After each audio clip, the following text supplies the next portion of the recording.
morning and welcome everyone to episode, are we on 181? I lost track of our episodes. 183? I don't know. 183. We're way up there. It's difficult to keep track, but it says we've been live for 1 minute and 27 seconds. I don't know how we've been live for that long, but that's confusing. So I have my regular co-host, Ian Kummer, streaming live from a suburb in Moscow. I have our special guest, Greg Rosen, streaming live from Chicago, Illinois. Thank you guys both for joining me. Our title for this morning's episode is Will God Emperor Trump Annex Greenland? And it's a little bit of hyperbole there, but obviously everybody who has a pulse is familiar with Trump's threats to, take Greenland, and it should be part of the United States. He presented a map that had the stars and stripes covering Greenland. It's in North America. Just because some guys in a boat landed there hundreds of years ago, that shouldn't constrain us. We're the USA. It should be ours. So, guys, in reference to the title, it was actually my idea this week. I'd scheduled the live stream this week, and I picked, Will God Emperor Trump as a reference to actually the tabletop game and franchise in general, Warhammer 40K, for those of you in the audience who know that, and it's set in the future. And there is a god emperor, this superhuman who is immortal, and he rules all of mankind. And actually, the thumbnail for this show is a Photoshop of Trump's face on his body that shows Trump. And so I just thought that was a bit of humor. It shows that, it's like, will the Emperor Trump just decide, we know what, Greenland belongs to us, we're annexing Greenland. And so that's the backstory. I did not know that reference to Warhammer 40K. I'm familiar with the computer game. There's tons of Warhammer, 40K computer games. But I just took it like, Trump is definitely, thinking of himself in those terms, right? Like he kind of thinks that he is the global emperor and that he, ought to be able to do what he wants. But that's Condor, the bird, or one of our commenters said, I thought it was a reference to Dune. Well, it actually probably is a reference to Dune because Warhammer 40K is a game that started in Britain. It was a company called Games Workshop that started producing these plastic figures in the 1980s. And so they probably were thinking of Dune as one of their inspirations.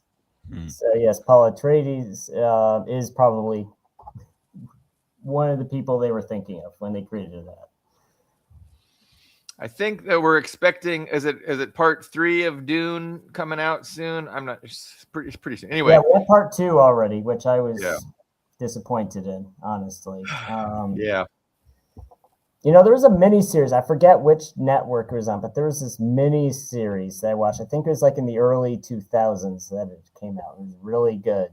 It was better than the 1980s version. It was better than the new one. It was the best version of Dune I've seen so far. I just remember Sting being in the original Dune. He was the one of the princes that you had to get the slow blade to pierce the shield was how Sting ended up dying. Okay, so we're getting a little far afield here. To me, to contextualize the events of the last few weeks, we just really see this overt effort to drive a wedge between, Europe and the United States. And you see Trump doing all these overt things unnecessarily to antagonize, the Europeans. And then we had the Davos summit, which was big news. And some of the biggest news from that was the Prime Minister of Canada, Carney. He kind of, told the truth, which is rare, just explaining how, the imperialist system actually works and how, these various countries, buy into it if it benefits them. But, he made the point that, when this, Western imperialist system ceases to be of benefit to us, we're going to have to rethink things. Kind of a threat to, the God Emperor of the empire. So, it's interesting to conjecture exactly what is going on, and I mean we can't lose sight of the fact that China. I mean, again, I harp on this constantly, but China seems to be, the big the big deal, behind all of this, right? So to me, the battlefield is being shaped for a future pivot to China and a future, standoff with our peer rival, with the West's peer rival. And they're shaping the battlefield in order to give themselves the best advantage and fighting from the most advantageous ground when they are ready, could be 5 years from now, could be 1 year from now, to really attempt to take down China, implement an energy embargo. But obviously, if you control Middle Eastern oil and Iran no longer can sell to China, if you control, Venezuelan oil, you control Mexican oil because, you have threatened them enough. And so you can control the oil supply, you could implement an embargo, and, you can really leverage that and work to get concessions from China, or just attack them and weaken their economy. So, to me, all of this is in preparation for, it's strategic sequencing in preparation for a future conflict with China. And so I kind of take this big split between Europe and the United States with a grain of salt. And I kind of see that, Trump is doing all these unnecessary things to give the pretense of disunity. But again, at a point in time in a year or five, there will be a united Western effort to really go after China, is my suspicion. Anyway, so that's my morning diatribe. Well, I don't know if it's Trump, like you said. I notice, and I see all these hysterical liberals like on Substack, on Facebook, and these other networks, talking about how it's Trump working for Russia to divide Western unity. I don't know if it's all that. Yeah, I think that's a flawed 2021, even 5 years ago, even before the war in Ukraine and all that happened, I was saying, that the U.S. considers the European Union a competitor. It's not a friend, it's not an ally, it's a competitor. Right. And the past 20 years, we've seen the USA incrementally dismantling Europe as an economic center of the world. In the early 2000s, I forget which year it was like the early 2000s, like 2003, 2004, the European Union actually was close to equal in terms of nominal GDP to the USA, which is, which, just in, I know there's other ways to measure that, but, just in terms of raw economic power, it's interesting. The European Union at one time was equal to the USA, and now it's around half the GDP. Oh, wow.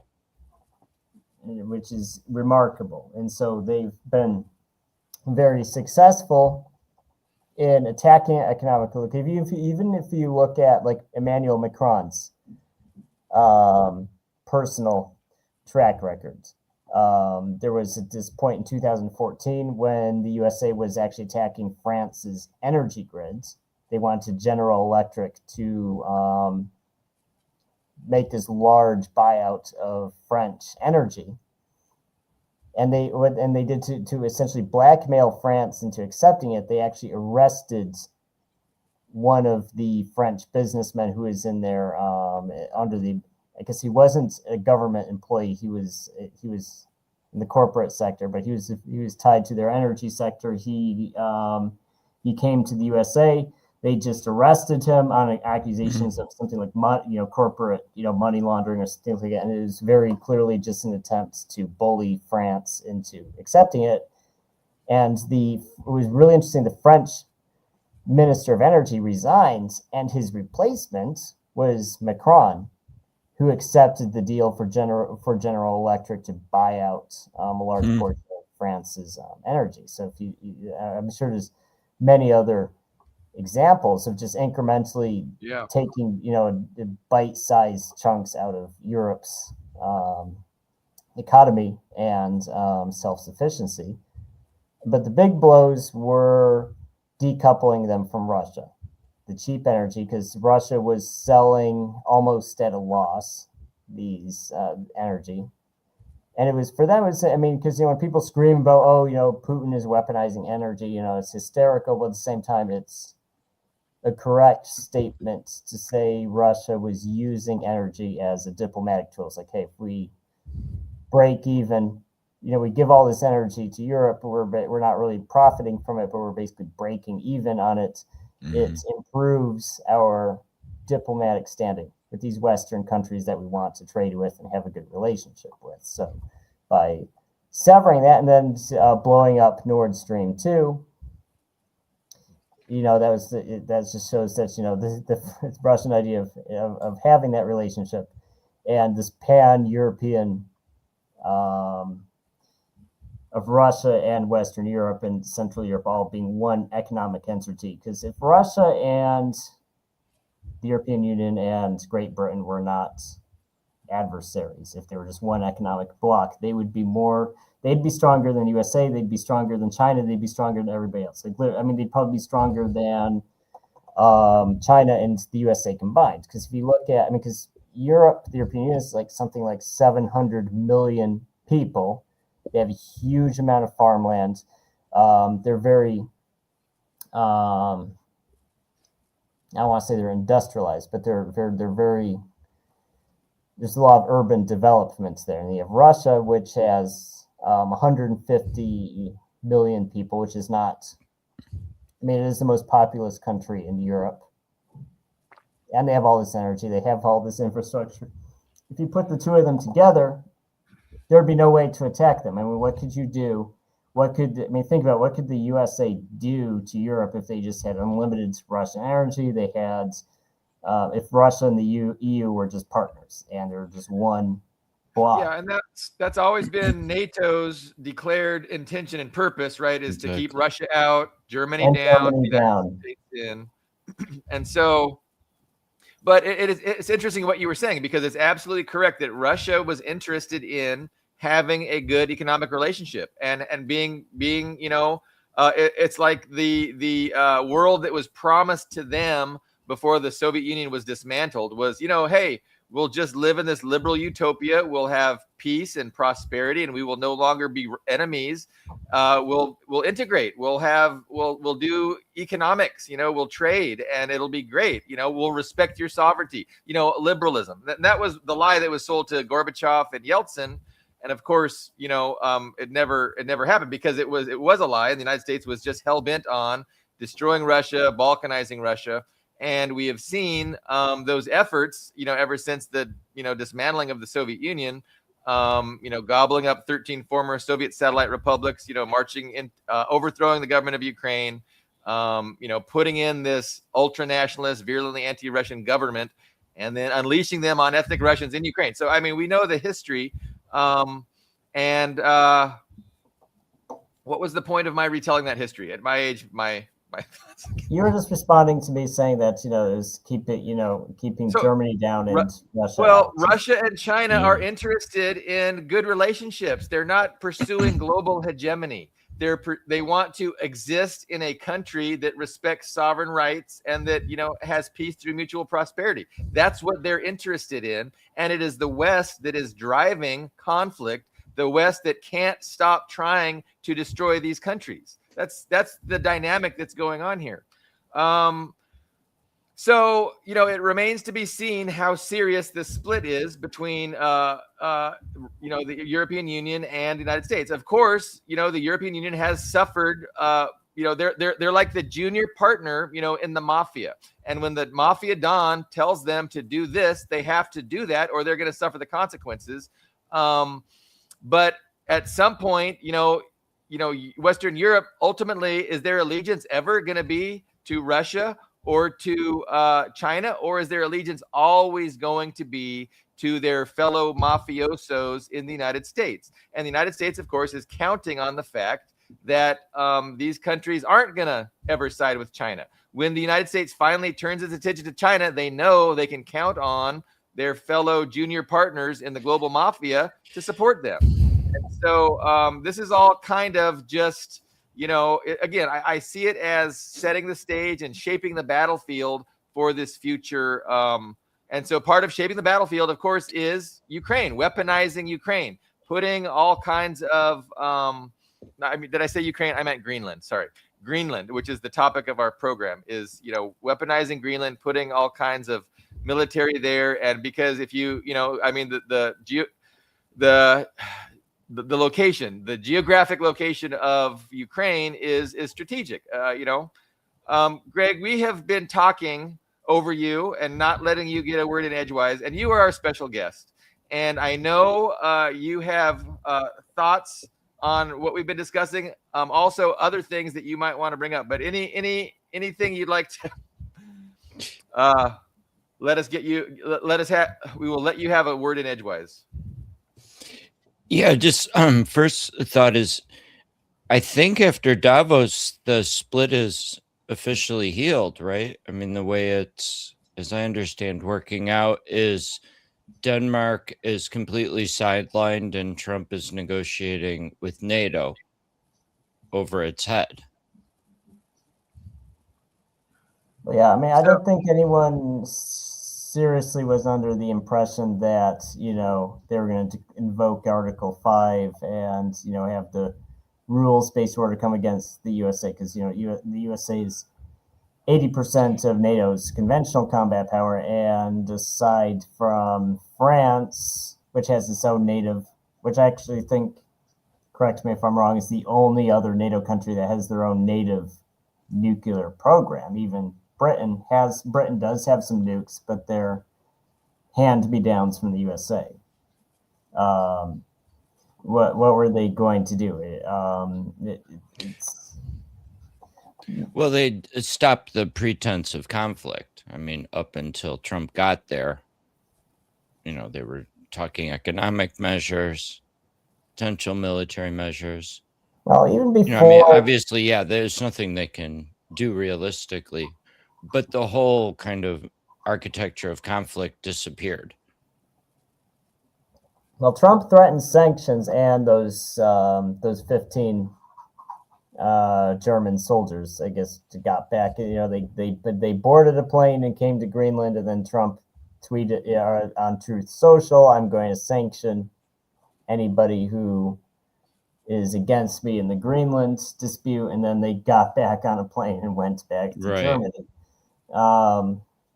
The two Finnish soldiers, I think, have gone back as well.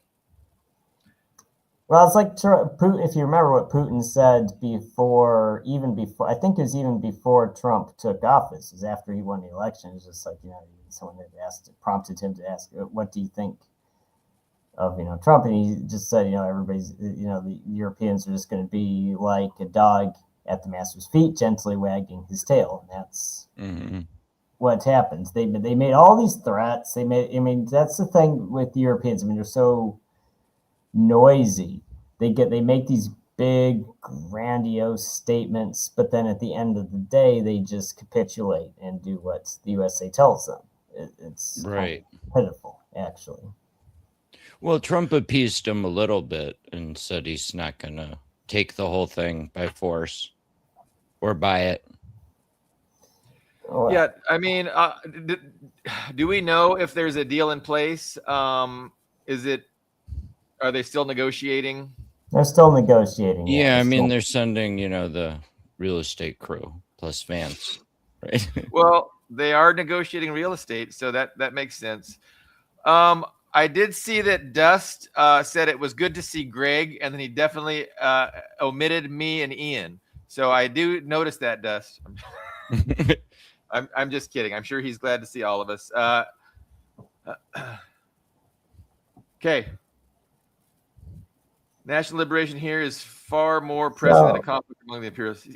There's multiple angles and multiple issues going on simultaneously, and it's a complex world, and things are happening so quick. It is very difficult to know even how to enter into the discussion, and much less explain the totality of it.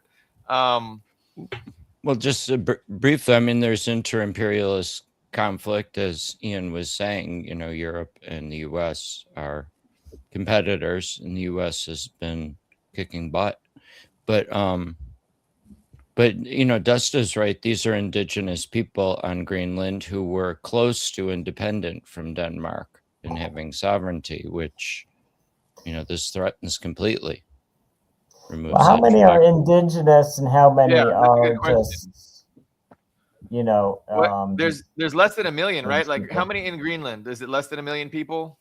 I'm sure it's less than 1 million. It's 50 like, some thousand, yeah. Yeah. It's very small population. And then most what of them percentage were native, like Europeans? And then Europeans, and then what percentage were native? I'm not I'm certain. sure the majority are probably Europeans, just because that's what I assumed. It's the opposite. The majority's natives. No, that's interesting. I did not know that. They're Inuits. They're like Eskimos, I think. Okay. And so they were trying to, you know, they were pushing on the road for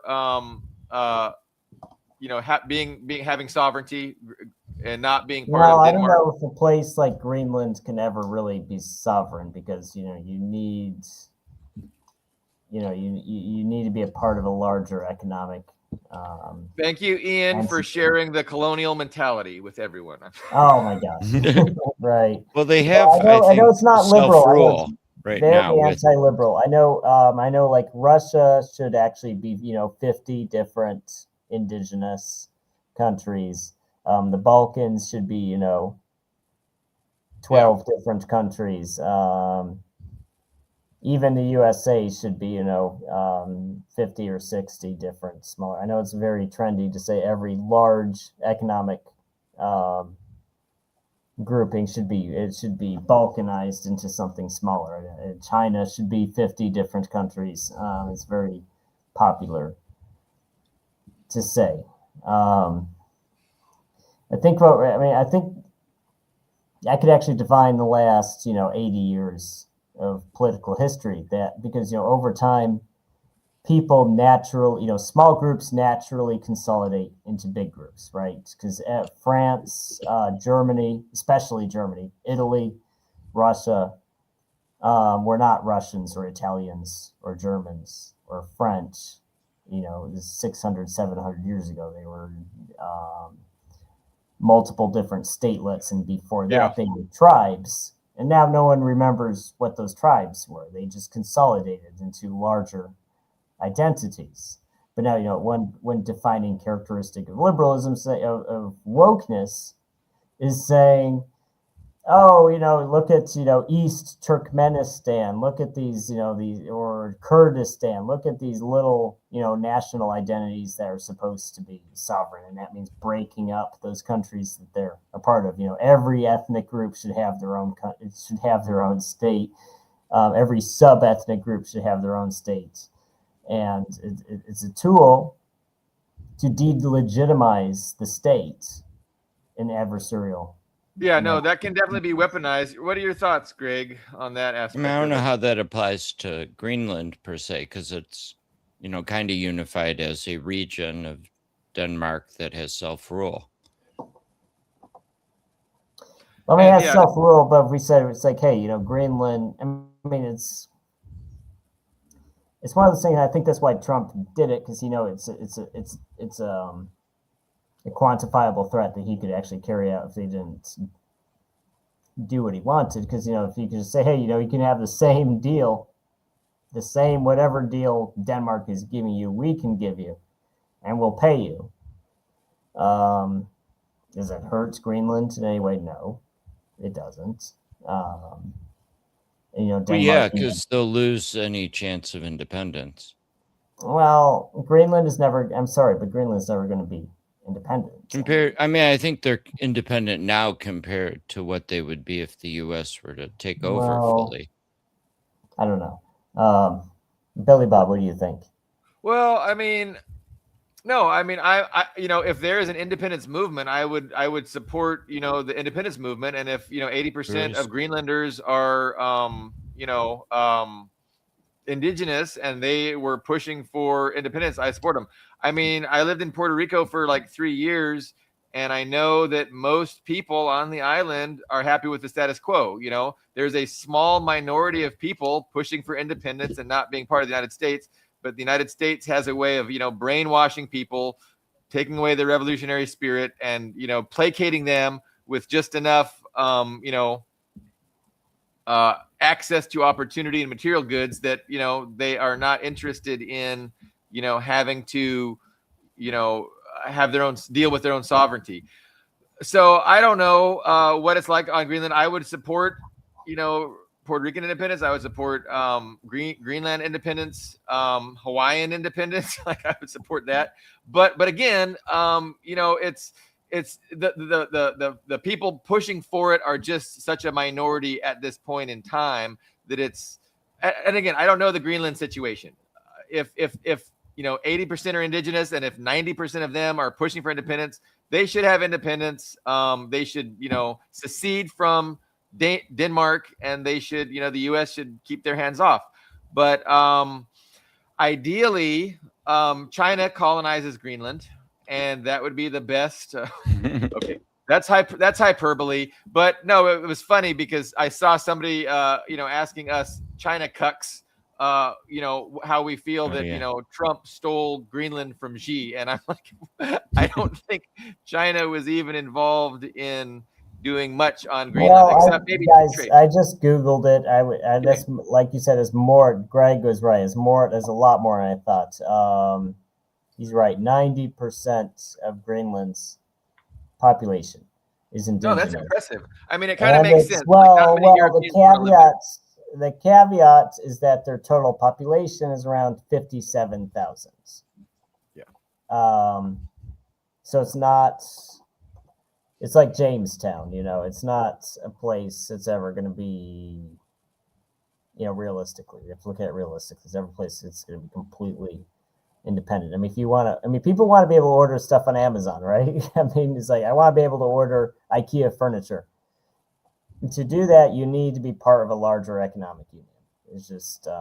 I mean, you can be sovereign and still have that. I mean, those aren't mutually exclusive. But you need to be a part of it. You need to be part of an economic union, like Belarus is with Russia. You need to be part of, like, I want to order IKEA furniture. I want to order, you know, a vase from China, or I want to order a lamp. And certain strings are always attached when you become part of. Yeah, I think Belarus and Greenland can get mail. It's defense that's their vulnerability. Right. If you want to, I mean, if you want to hunt walruses and turn them into canoes and be completely off the grid and self-sufficient, that's possible. It's just, it's nicer to be a part of a larger economic union where you can, you don't have to make a lampshade out of walrus skin. You can just buy one on Amazon. That's the you know, in the liberal world that liberals deceitfully try to sell us, like, you know, you should be able to join an economic union and maintain your sovereignty, and you shouldn't have to worry about defending yourself. Of course, they would say you'd have to defend yourself from Russia and China, which is a joke. But yeah, no, that's not the real world. In the real world, if you want access to Western markets and Western trade goods, you have to be a vassal, and you have to subordinate, you know, your sovereign rights to whatever the empire, you know, tells you that they want from you. And if you don't do it, then you become targeted for regime change and, you know, dealt with in other ways. And so again, it's just, you know, there's two different, you know, worldviews. One is the liberal nonsense that they use to justify, you know, their rank imperialism. And then there's the other one that views, you know, all this liberal nonsense as an enabling mechanism of their imperialism. You know, it enables it. And so, that was something that I was dealing with all week on Facebook. You know, these two opposing worldviews, and AI. Of course, I was talking to AI a lot, and they have a lot of, you know, I mean, they're just immersed in the one worldview, which really, you know, can't escape this liberal, you know, the liberal ideology. You know, they're trapped in that. You know, that's how they're programmed. That's how AI is programmed, and so. it's interesting to discuss with them. And anyway, I learned a lot this week talking to AI. So what? Okay, so the overt way in which Trump is going about it, because it would be very easy. Like Trump could get every military base. He already has like 30 military bases on Greenland. Like there is nothing Right, he and they're couldn't willing get to from give more. Greenland that he wants. So the question is, why the theater? Why the overt? Just really in your face kind of rhetoric that is inflammatory to the citizens of the EU, inflammatory to Denmark, inflammatory to Canada. Like, why to do that? And again, I think the reason, all this is taking place and why, they're making such a big spectacle of it, because they want to present this idea of a split between, Europe and the United States. And I think this split, we're going to see why this split takes place, because I think, Trump is liable to crash the global economy and engage in some serious global shenanigans that are going to have disastrous consequences. And Western Europe doesn't want to be held accountable for these. They want to blame everything on Trump. And then once Trump does what he's supposed to do, then they're going to come behind him and everybody will blame Trump. But he will have done those very damaging things that they really need him to do, such as starting a real regime change war with Iran, getting control of Iranian oil, either by turning it into Libya, a failed state, or by putting in a puppet government, or by balkanizing it. I mean, so, and the same thing with resources in South America. Rubio's talking about, regime changing Cuba by the end of this year. So there's a lot of, what are these things called when you, there's a term for it. When you go around the planet engaging in aggressive militarism. World policemen, interventionism. There's several different terms. Yeah, no, there's several ways, but you know what I'm saying. So, I think that's what he's tasked with. And so I think we're going to just see a lot of that going on. And that kind of explains why he's trying to put this big rift between him and the European Union. But there are also legitimate, there's legitimate disagreements. And I mean, there's things that he's doing that the politicians don't like, but, I'm just not sure the politicians matter. Like, anyway, I had one more thing. What do you guys think about Carney's speech? Do you guys want to talk about that, or is there anything else? Whose speech? Sorry. So the Canadian Prime Minister's speech at Davos, where he kind of just seen it. But we have a question from the commenters. Okay. Dust asked Greg, can you explain taco? I don't know what that means, actually. Yes, you do. No, I don't. Trump always chickens out. I assume he's referring to how Trump didn't take Greenland. Is that what that taco means? I mean, I'm not. Yeah, no. So Taco Trump is an acronym. Trump always chickens out. I'm in the wrong echo. Every time you see Taco Trump, they're talking about Trump, talking a big game. Oh, we're gonna, collapse China because they're not doing what we want. And then, of course, China implements some measures and Trump backs down. Well, okay. So I've said this. I mean, Greg, I don't mean to interrupt you, but I mean, okay, Greg, you go first, because question is directed to you. You go first. What do you think? I didn't even know Greg had something to say. Go ahead, Greg. Yeah, not much more about Taco, but I always find myself thinking about Brian Berletic's theory that what the U.S. is doing towards Europe is turning it into the proxy because Ukraine is exhausted. So, yeah. If we were going to divorce from Europe, why would we be ramping up their military spending so hard? And so, in a way, what this was a demonstration disciplining Europe, showing that Denmark had zero autonomy, sovereignty. If the U.S. wants Europe to do it, they're going to do it.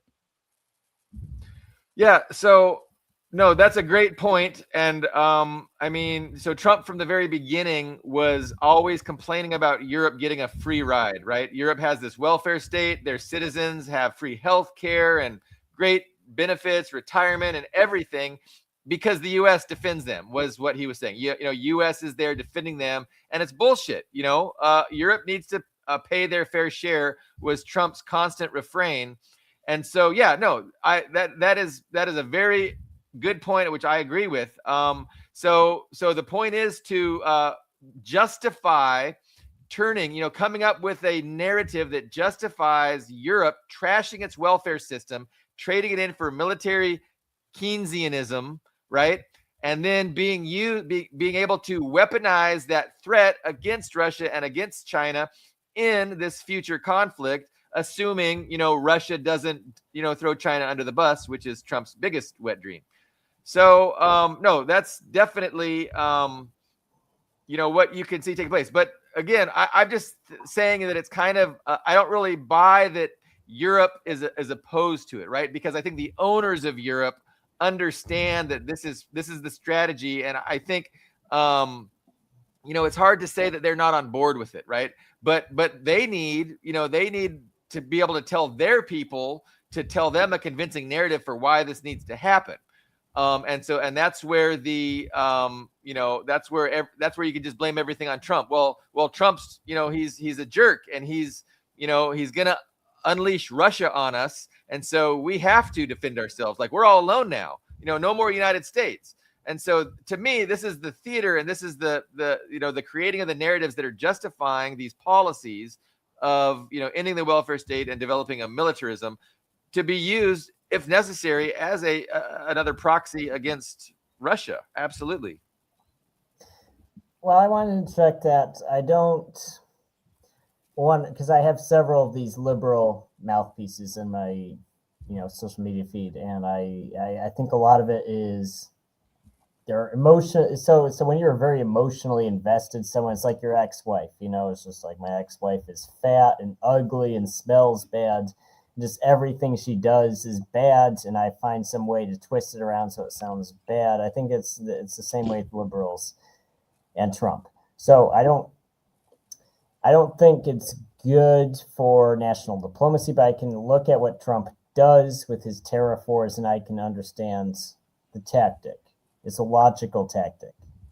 It gets results, right? So you pick a country. And he's done this. He's done this individually. He's done this with Canada. He's done it with Mexico. It's several different countries. He's like, okay, we're going to introduce, 1,000% tariffs. It's going to cost, $100 to mail a box of toothpicks to the USA. And then that's essentially, it's a bluster to, it's not bluff, but it is bluster that is supposed to bring that country to the negotiating table. They give Trump whatever it was he wanted from that particular country. One thing that liberals tend not to mention is a lot of these countries do have tariffs against the USA, like, for example, Canada, which a lot of people didn't even know about until Trump started the tariff war with them. It's like I didn't even know Canada had such hostile tariffs against American goods. But he goes and he bullies them, and then they back down. And then the idea is they back down. They do whatever Trump wanted them to do, and then he doesn't actually impose those tariffs on them. I think the least successful country, I wouldn't call it completely unsuccessful, but the least successful country has probably been China, because they have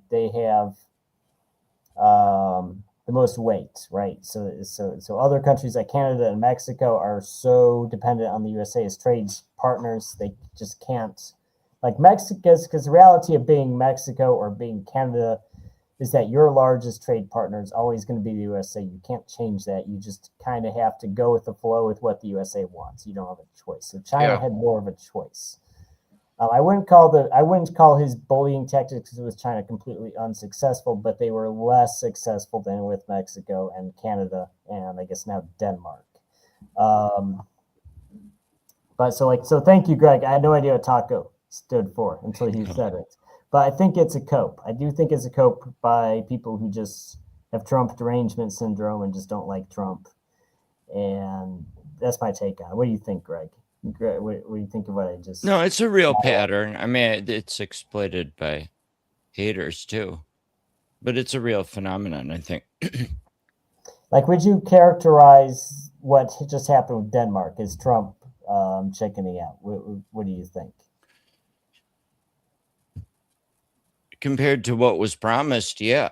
I mean, I was looking forward to, in the summer vacation, visa free in Greenland. I'm not getting it now, right? It's not I mean, that is true. I mean, it's not Puerto Rico. It's not U.S. territory like Trump promised. That is right. a letdown. Yet, apparently, I asked you guys if there was a deal that has been finalized, and we said no. So we don't know how it's going to end up. But yeah, it's so. I think a lot of it is theater, and I think they're ultimately going to decide on an agreement that is not going to be, it's not going to be part of the United States. I don't think, because again, the theater can't have substance. Like the theater needs to remain in the realm of theater, and it's going to have as little substance as possible, is my guess. And so, like if it actually became part of the U.S., I mean that's a substantive change that I'm not sure is going to happen. So. I want to get back. The angle Trump, like you said about the putting up the picture with the flag, there is an element of like his ego and, personal quest for great legacy. I think that. Yeah. Is in here somewhere. Yeah. I mean, so no, we'll see. Like, I mean, does he really, is he willing to bear the risks and the consequences of annexing Greenland? And what would those risks be? Like, I mean, what is Europe really going to do about it? And again, ultimately, when there is a, when everybody is on pins and needles because there's a showdown between the United States and China, is the fact that the U.S. annexed Greenland going to keep Europe from siding with the United States? I don't think so. So we're gonna have to see. But I did like what I always like to have these discussions about ideologies and contrasting ideologies. And I think when Carney, spoke at Davos, he's the Prime Minister of Canada. I mean, he said a lot of things, Ian, which I want to read you just the gist, because I mean, it's just affirming what the worldview of people like me and Greg have always been saying for a long time. But it says, for decades, countries like Canada prospered under what we called the rules-based international order. We joined its institution, praised its principles, and benefited from its predictability. We could pursue values-based foreign policies under its protection. We knew the story of the international rules-based order was partially false. Partially, it was totally false. That the strongest would exempt themselves when convenient. The trade rules were enforced asymmetrically, and that international law applied with varying rigor depending on the identity of the accused or the victim. The fiction was useful, and American hegemony in particular helped provide public goods, open sea lanes, a stable financial system, collective security, and support for frameworks for resolving disputes. So we placed the sign in the window, we participated in the rituals, and largely avoid calling out the gaps between rhetoric and reality. So, of course, to me, these gaps between rhetoric and reality are very important. And so there's two views about these gaps. One view says, well, these gaps, we're trying, we're moving incrementally forward. We're not perfect, but we're trying. And so that's one view, right? That's the view of most liberals in the United States and in the world. But I think the reality is these gaps between rhetoric and reality exist because the reality is that the rhetoric that's espoused is not really what they're after, right?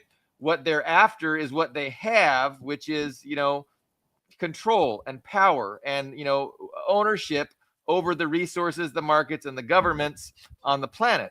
And so as those things slip out of their hands, like they have to become more and more invested in, straight power principles and worrying less and less about their rhetoric of respecting sovereignty, respecting the rule of law. Like those things go out the window once what you're really interested in starts to slip out of your hands. But so I mean, to me and to AI too, because it's funny. So DeepSeek, all of its programming ended in 2024. So it lives in 2024 and it doesn't know anything that happens after 2024. So I put in these quotes by Carney. So I asked him, hey, what do you think the Prime Minister of Canada said at Davos this year? And he's like, oh, probably, support for the international order, support for Israel, support for Ukraine, and all all the. I had that same problem with DeepSeek. You have to make sure the search internet function is on. Otherwise, it's forever trapped in 2024. I don't know why. Well, that's interesting. I mean, DeepSeek told me that they couldn't access the internet, but maybe there's a You have to. Are you using your phone or are you using internet browser on laptop? So you just have to make sure. I'll show you after the show. But yeah, it took me a while to figure that out. It's you have to make sure the internet function is turned on. I think I might have posted that actually on my Facebook wall, what DeepSeek response was to the actual quote that I shared by Carney. And I didn't tell him it was Carney. I told him it was the Prime Minister of Canada, and DeepSeek just assumed it was Trudeau. So they kept referring to Trudeau's speech, and I didn't have the heart to tell him that, or tell her or they that Trudeau was on there. But no, I mean, they were kind of shocked, and they were like, AI was like, well, wow, it really reinforces, your worldview, which I'm always, arguing against AI. So, what are your, Greg, like, I mean, the significance, any significance at all to, Carney's admissions?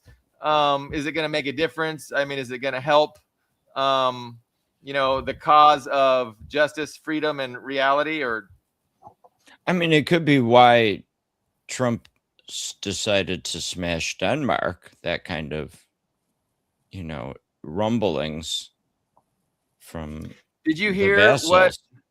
Did you hear? I swear to God, like Trump sounded like a mafia don. Like he was talking in this voice, and he was just threatening Canada. Like Canada needs to think twice before they talk like that. I mean, it was like right out of a movie. And so again, I mean, this is just so overt and on purpose and in our face. And then Canada went to China, right? They sent somebody to China.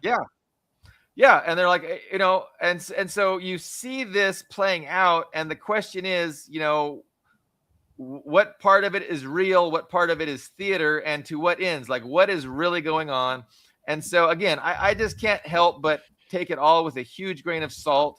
And I mean, we'll watch it play out. Something's changing that's real. I mean, the U.S. is becoming more aggressive all around. And it's creating, China trips from Canada who had, turned against China decisively following us, like 10 years ago. So, I mean, I think in some ways what we're seeing now is Trump trying to control the damage from the first year, which is some of the allies are getting upset. So some of the allies are getting upset at Trump's behavior, you're saying? Yeah, the trade stuff particularly is violate. You're not supposed to have trade wars against your allies. This is, I mean, there've been little bits of it here and there, but it was always within our rules-based order. And so they're responding by turning to China or threatening to turn to China. Yeah, no, I mean, you see that, and you see, a trade deal where Chinese EVs are going to be, allowed into Canada now, where before they weren't. And I mean, but what do you think about my assertion that this will probably not amount to too much, and it's more of a psychological thing to get people to blame the person of Trump for all these things, and then when Trump's out of here, it's going to be very easy for everything to go back to normal and a united front against China. Only by then you'll have, hopefully, according to from their perspective, you'll have control of Iran, you'll have control of Venezuela, you'll have a militarized Europe. I mean, you could say, that Biden started destroying the rules-based order actually by his behavior towards Russia, confiscating capital, cutting Europe off from free trade and energy. So Europe's been already kind of bristling under this quietly. Now it's gotten loud and ugly. Yeah. So I don't know that we're going back to treating them like we used to, just because the U.S. conditions getting more desperate. Well, The optics. So again, Yeah, there's the a optics are reality. way The worse. reality doesn't change. There's a strategy, and that strategy is being really pursued by all the successive governments, including Obama and then Biden and Trump. And that strategy is there's a continuity of strategy, but then the optics are part of that strategy too, and the optics change. And I can definitely see Trump leaves office, and the optics go right back to everybody's shaking hands. But by that time, they're hoping that Trump has changed and shaped the battlefield significantly, such that Western Europe is spending a whole lot more on defense, a whole lot less on their working class, right? And Iran is a regime change. You have total regional domination of the Middle East, and same with the governments in Mexico, Venezuela, Cuba, Nicaragua. So I think Trump is really quickly trying to shape this battlefield. And because when he leaves, that's when you're going to really see the pivot to China. It could also happen under Trump. I mean, the pivot could happen under Trump. But I just don't see enmity past, once Trump leaves office. I don't see an enmity. I see a unified Western front optically after Trump. I mean, like Ian was saying, the U.S. war against Europe arguably got really bad starting with Biden. And Biden Trump blew hasn't up done Nord anything Stream. Yeah, right. And the sanctions cutting Europe off from Russian energy has been devastating. Yeah, and that's the continuity of agenda. The agenda, but Biden. But it also breaks, the post-war norms of free trade. I mean, the European purchasing of Russian energy goes back to the 60s, right? When the Soviet Union was there. So, I mean, even in the Cold War, the U.S. didn't do this. So, yeah, the Soviet Union was exporting energy during the Cold War to Europe, Western Europe, not just their satellite states. No, that's interesting. We have a question from Squidats that I'd like to address. Okay, yeah, I just read that. That's interesting. I don't think I switched on Trump. Maybe Squidats could elaborate on that, but maybe Billy, Bob, or Greg, maybe you flipped on Trump.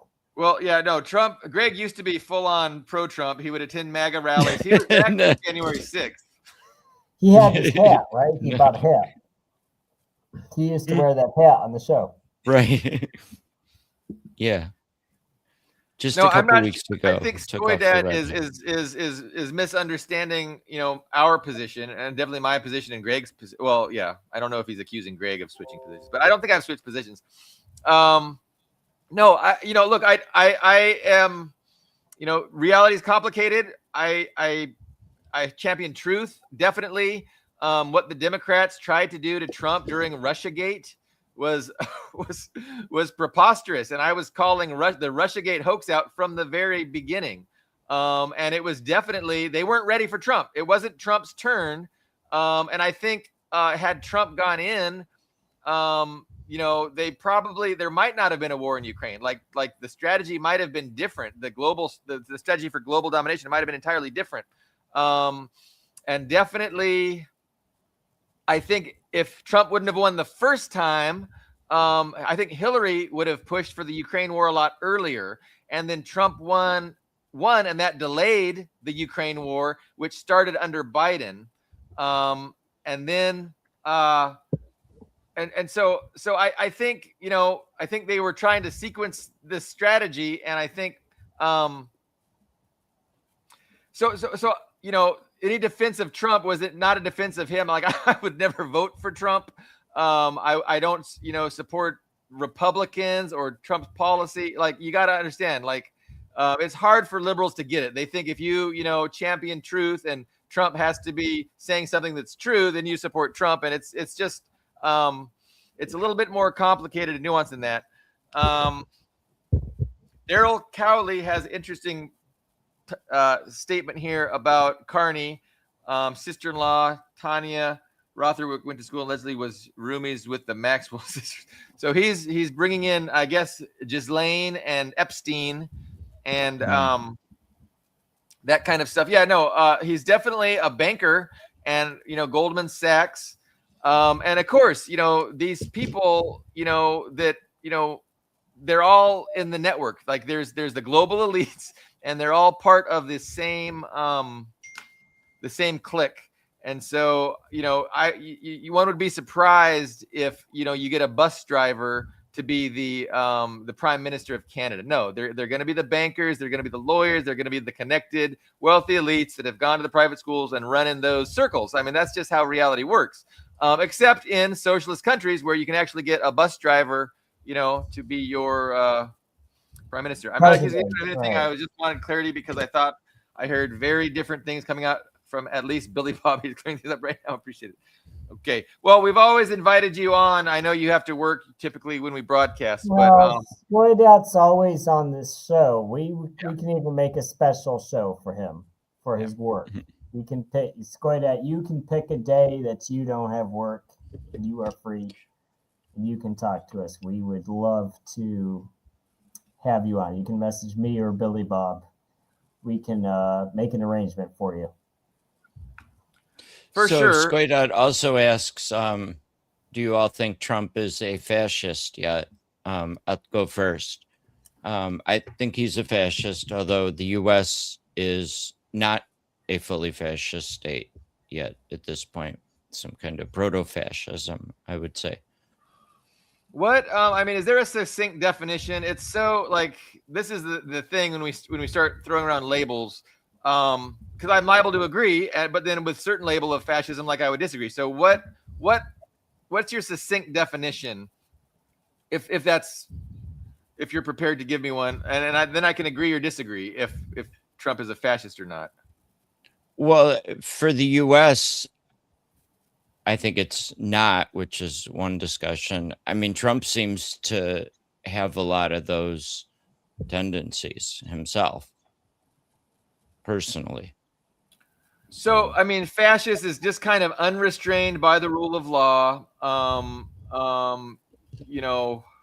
and really aggressively going after, the interests of the ruling elite without any regard whatsoever for the pretend norms and the pretend rule of law, like in a way that normally doesn't happen so overtly under regular liberalism. So you can see kind of like liberalism on one end of the spectrum and fascism on the other. They're both in service of the same oligarch class, but their methods and approach are different. And you can get more fascisty or more liberally depending on, how aggressively you pursue your interests. I mean, I don't know.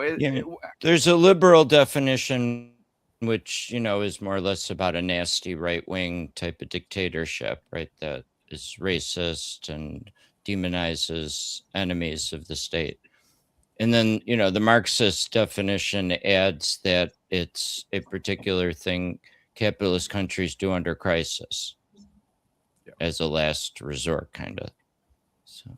Yeah, and so I could definitely see things heading in that direction because I do believe that the United States is in a crisis, and it's the crisis of a peer competitor on the global stage, and that's their big crisis, and that's really what is animating all of these really fast-moving things that are going on everywhere. Venezuela, Iran, Ukraine, Greenland. This rhetoric that's coming out like. They're all being animated because of this, peer competitor on the global stage that they don't have an answer for. They don't know how to deal with China.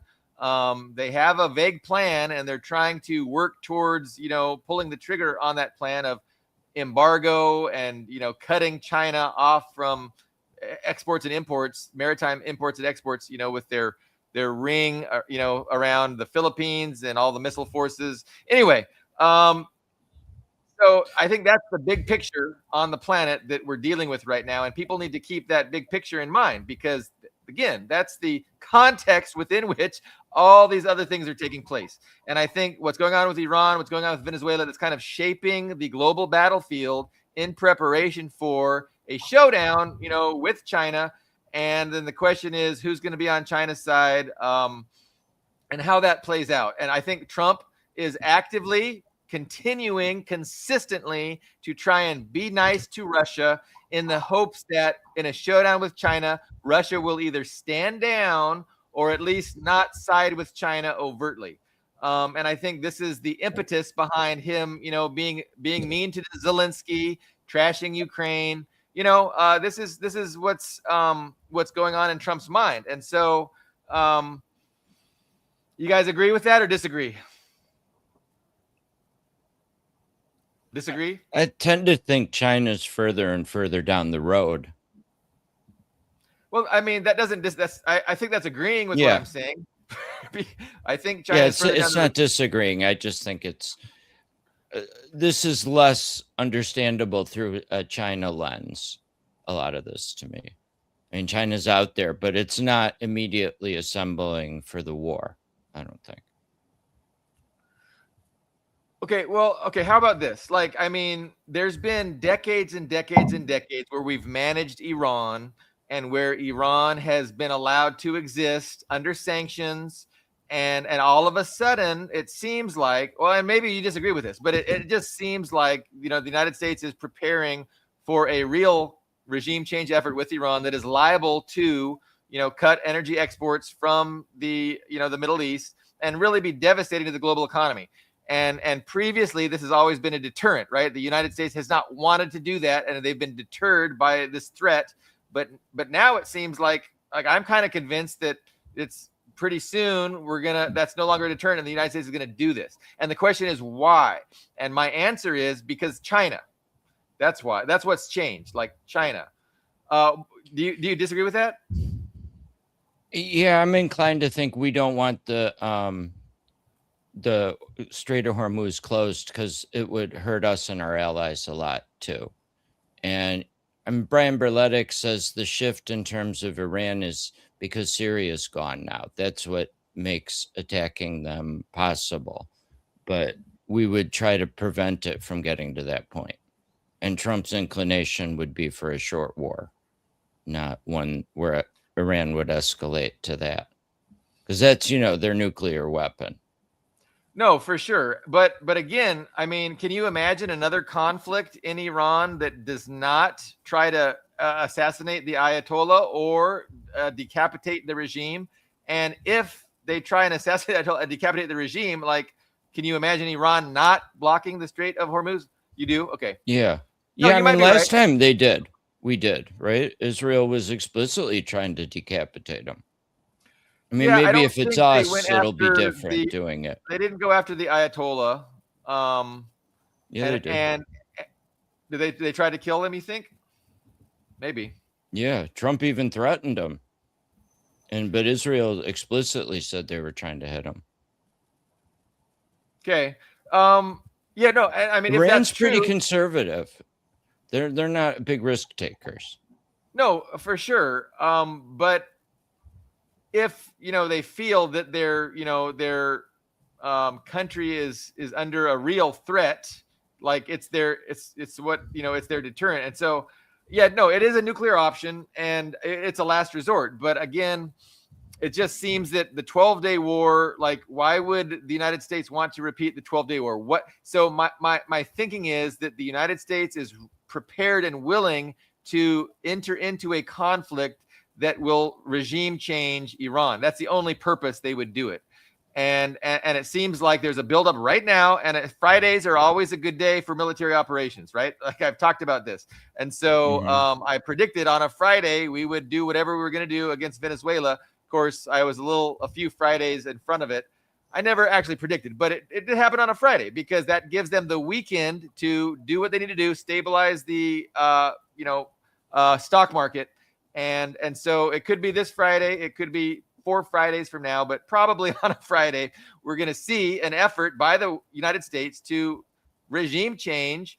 And I don't think it's going to be like it was on the 12-day war. Like, it's going to be different. And I think Iran is going to respond differently. And I just don't think that, they're not, I'm not certain they're not going to use their nuclear option, because they're going to see the threat as a real dire threat. But maybe not. I mean, we could have another short war. Doesn't regime change them, and they don't use the nuclear option. But to me, it's like, well, why would the U.S. want to do that? Like, they've already done that.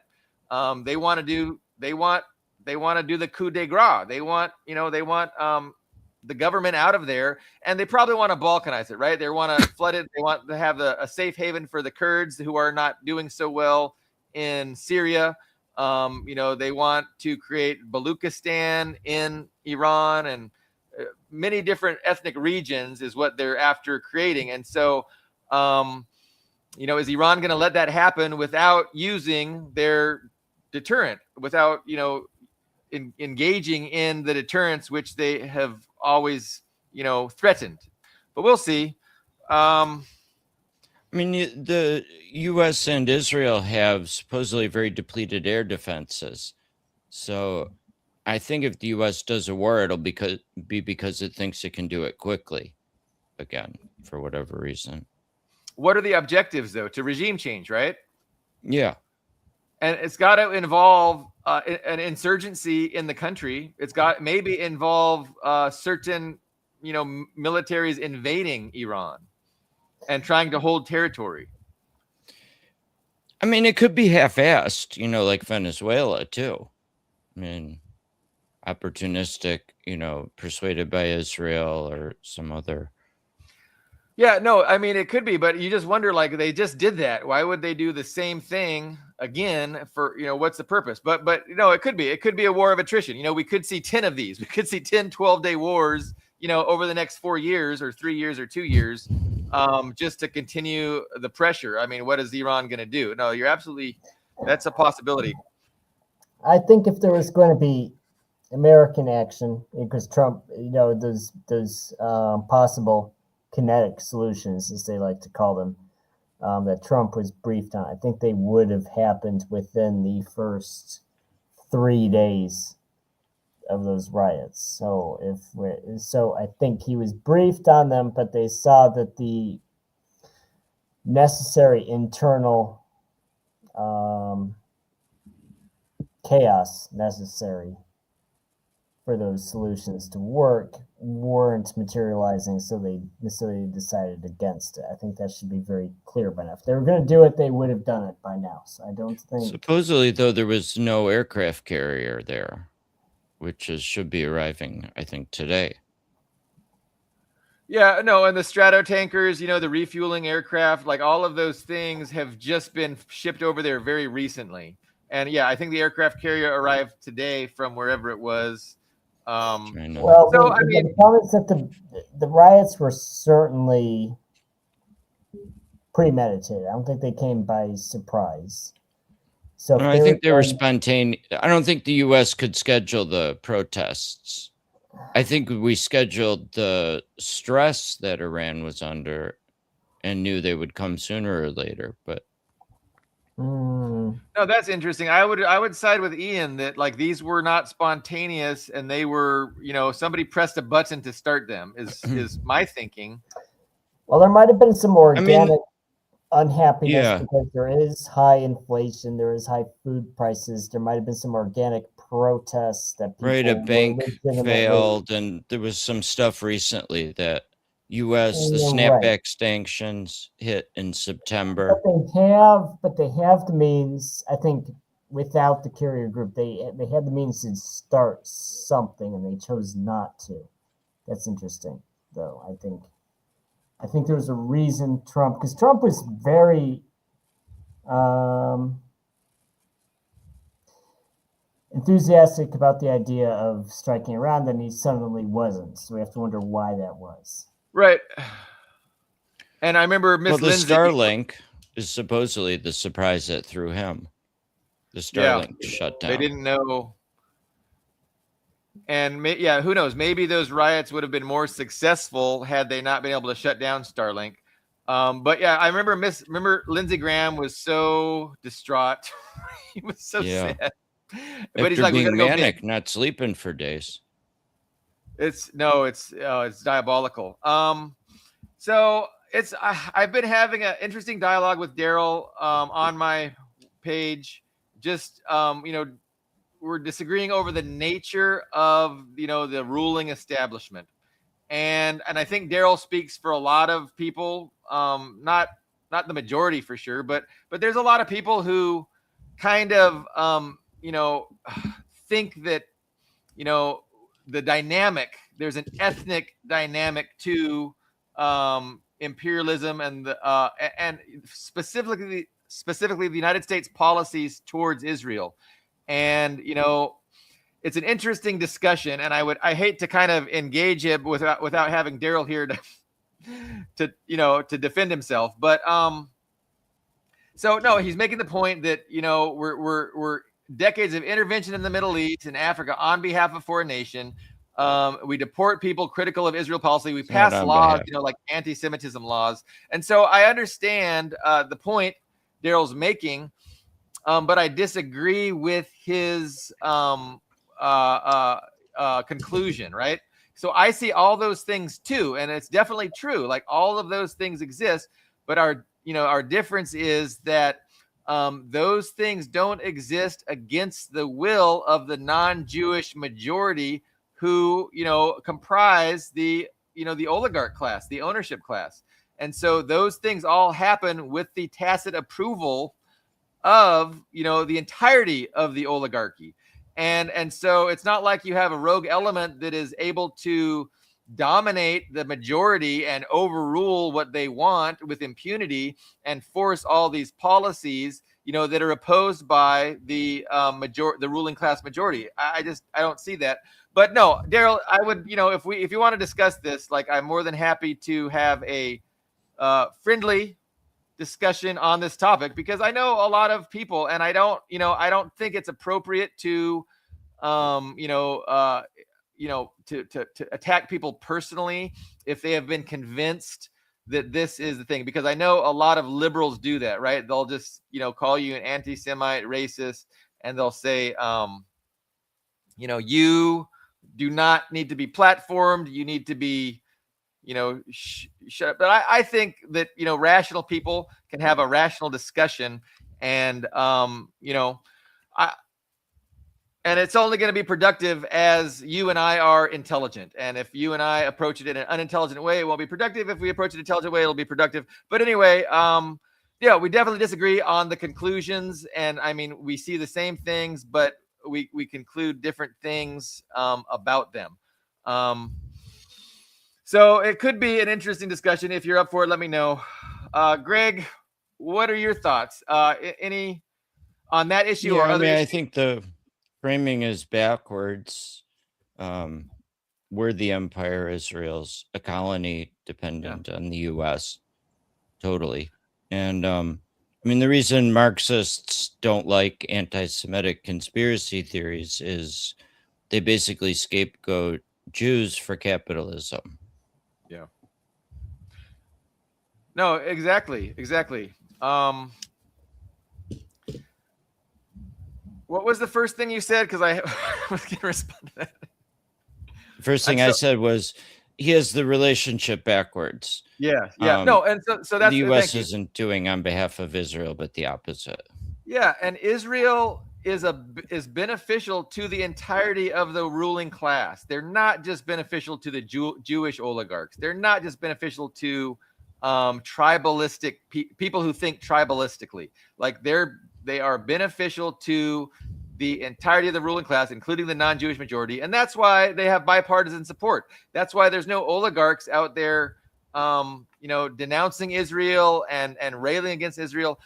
But Daryl's objection to that, and I know because we've had this discussion, is, well, look at Elon Musk. Elon Musk was, confused why they're all this anti-Israel censorship, and the next thing you know, Elon Musk is kissing the wall.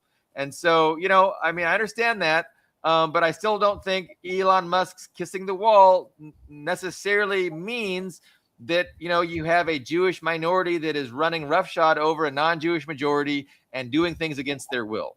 I don't think that necessarily follows.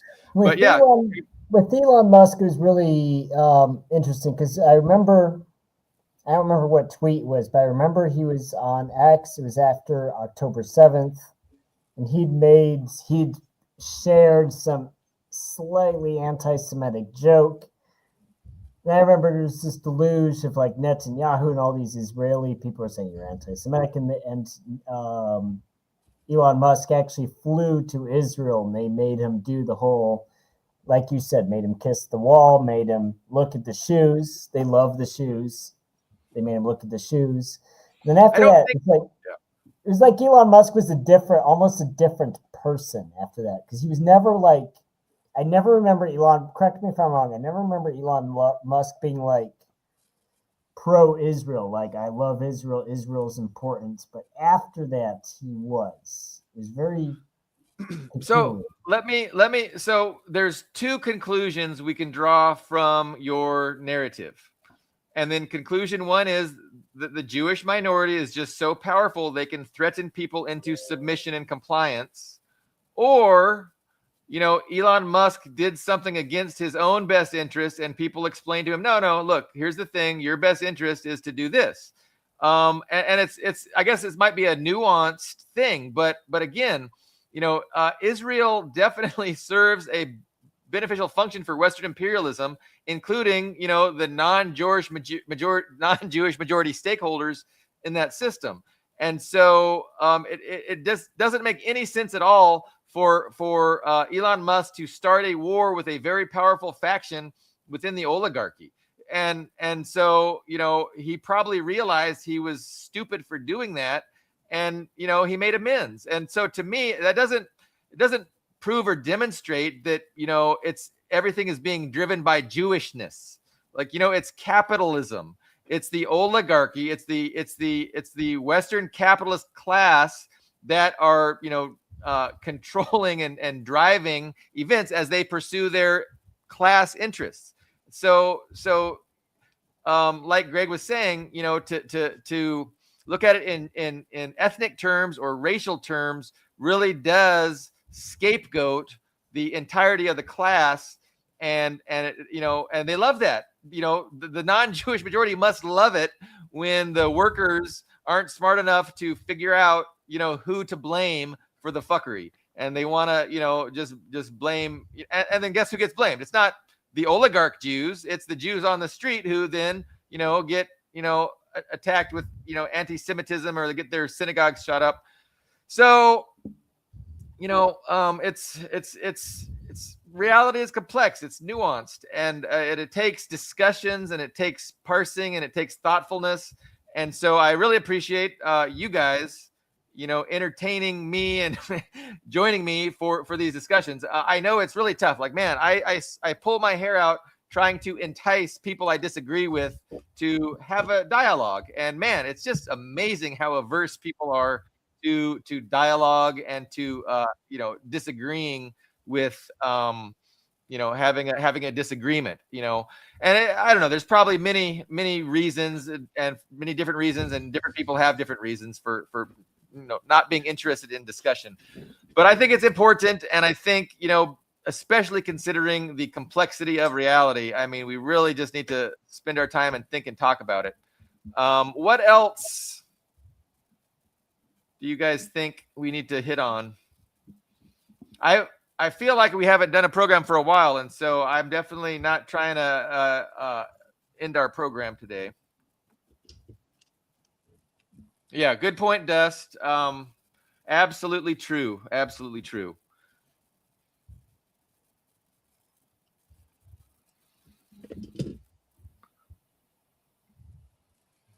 Any stimulating topics? Greg, I know you had brought up pre-show the kind of talking about how Russia has done a disservice to itself by kind of reducing the size of its Navy and its Navy shipbuilding capacity. I mean, that was a pretty interesting take, and it might be a legitimate criticism. What is your angle on that?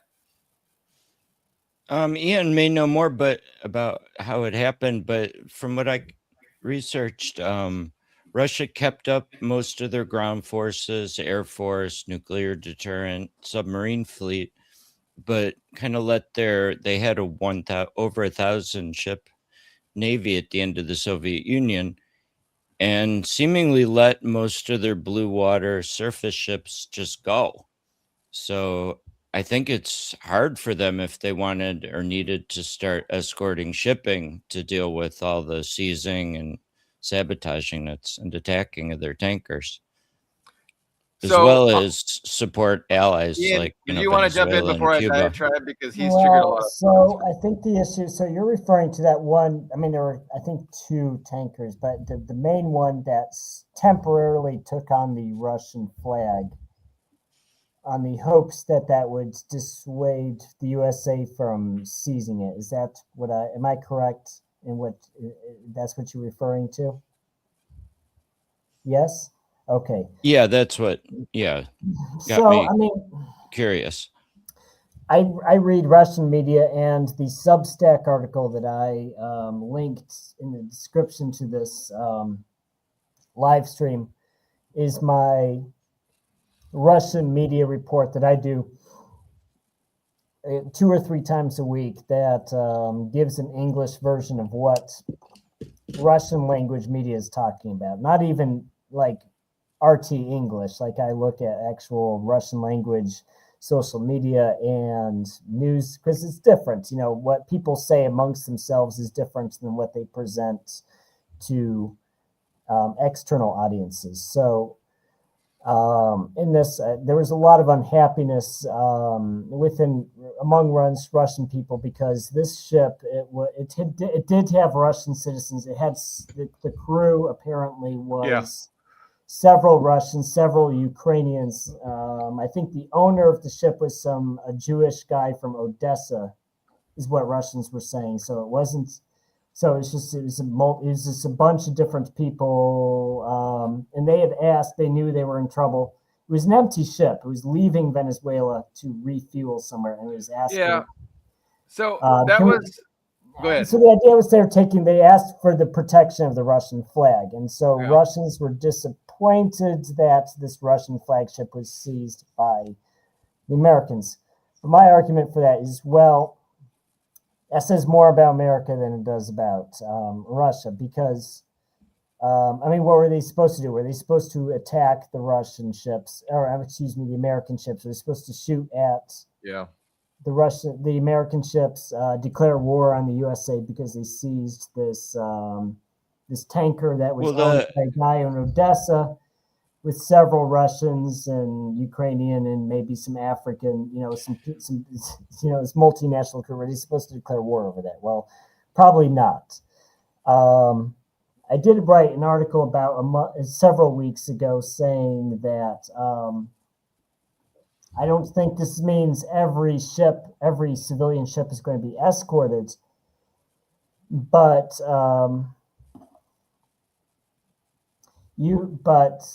I think there's going to be retaliation. I think it's if America escalates in this, we could see other nations. We could even see smaller nations like Yemen, Cuba, maybe, anybody who can afford a naval drone to start retaliating because we have this mutual understanding that that neutral civilian shipping in international waters is safe from being molested by when you're in international waters, you're a civilian ship, you're not going to be harassed by anybody. And especially under Trump, we've seen that idea erode. I mean, it's always kind of true. I mean, because I've read in the news for years, decades even, that of the USA seizing Venezuelan or Iranian ships, but it's especially escalated under Trump. And I could see that idea of free trade just eroding. And we could go back even to the 17th century. We could not even into the 19th century. You could push back to the 17th century, where you just had privateers under different flags, just sinking, not necessarily seizing ships, but if you have a drone, you can just damage a ship. You can destroy its rudder. You can just make it dead in the water, so it's not going to get where it was trying to go. You could really see an end to the world order on the basis of free trade, of unmolested international trade by sea. Right. Well, that one of the articles you linked to in your last one on this pointed out how this never did or would happen to a Soviet ship. So they were feeling it as a sign of reduced status that this happened to a Russian flagship for the first time. That was on one of the links in Ian's article that's in the description of the video. Put in the description of this video. So the context of this is that, the United States has developed a strategy to play to its strengths, right? So one of the strengths of the United States military is its Navy, and it has really allowed a global order where, logistics and maritime supply chains are pretty much unmolested. And so the United States is leveraging that power. They are saying, hey, this doesn't have, we don't, we can flip the script and we can start, going after those countries that don't do what we say. And we will do this because we have the power to do it. And so part of the problem is they do have the power to do it because Russia, does not have the blue water Navy nearly as capable and large as the United States does. And the same is true of China. And so this is part of the strategy, and you see it escalating. So Ian, you brought up this tanker that happened a long time ago, but I think there's been Russian flag. I think there was a Russian flag tanker seized yesterday or the day before. Like there's been, this is escalating, and not only are they being, they're continuing. Now, I think that it was like 6,000 tankers are involved in exporting Russian energy. And so, you think of one or two and it's kind of insignificant, but over months and over years, if you start escalating the number that you go after, it can have a problem, and it definitely has a psychological effect. And so the question is, how is Russia going to deal with this asymmetrical warfare, this strategy by the United States to, coerce and threaten them? What are they going to do in response? And so right now it's rather insignificant.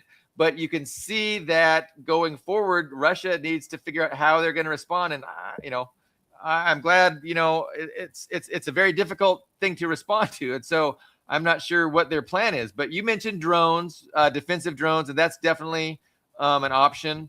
But, yeah, in the Soviet Union, they wouldn't have done that. They didn't do that to the Soviet shipping. And so, draw whatever conclusions you want from that. But yeah, definitely ending this free trade as we know it, the freedom of navigation as we know it. This is definitely the new normal that Trump is plunging us into. And again, I say Trump because, it's a strategy and a tactic. And I think it's a strategy and a tactic aimed at dealing with their peer competitor. And I think ideally, once they deal with their peer competitor, they will negotiate and they'll try and do a return to normalcy. But in the interim, they're definitely moving away from life as we know it, and they're creating a new normal where you don't have this freedom of navigation, and that's going to definitely be the new normal. And we'll see for how long that lasts. But that's the trend that we're heading towards. Yeah. I mean, I think Russia in the 90s assumed this freedom of navigation was here to stay, as well as, most of Europe barely has a navy too. And this is like a worldwide phenomenon, except for the U.S. And imagine, Russia does a tit for tat. Like imagine how the West would seize on that and use it, to further escalate. They'll just seize on it for propaganda purposes. Like, if Russia just says, okay, well, we're going to mess with this U.S. tanker, I mean, it would be there would be an outrage. And so Russia can't do that. But, it'll be interesting to see what their asymmetrical response is to this asymmetrical warfare being waged against them. I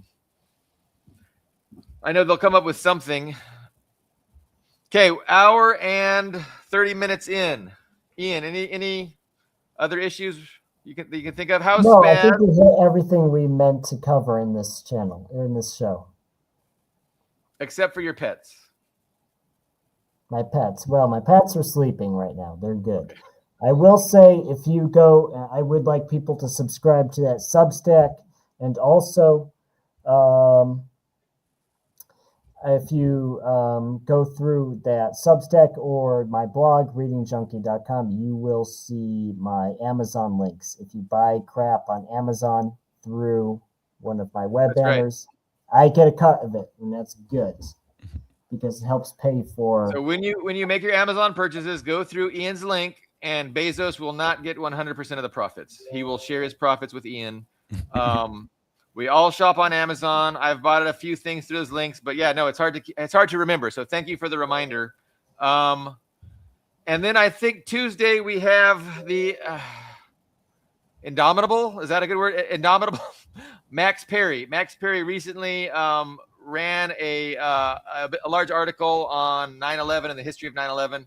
I have yet to read it, but I will read it before next Tuesday. And he said he promised to join us on Tuesday, so I'm looking forward to that. But thank you, Greg. Thank you, Ian. We will reconvene next week for episode 184. Okay, bye. Thanks for having me, Billy. Take care.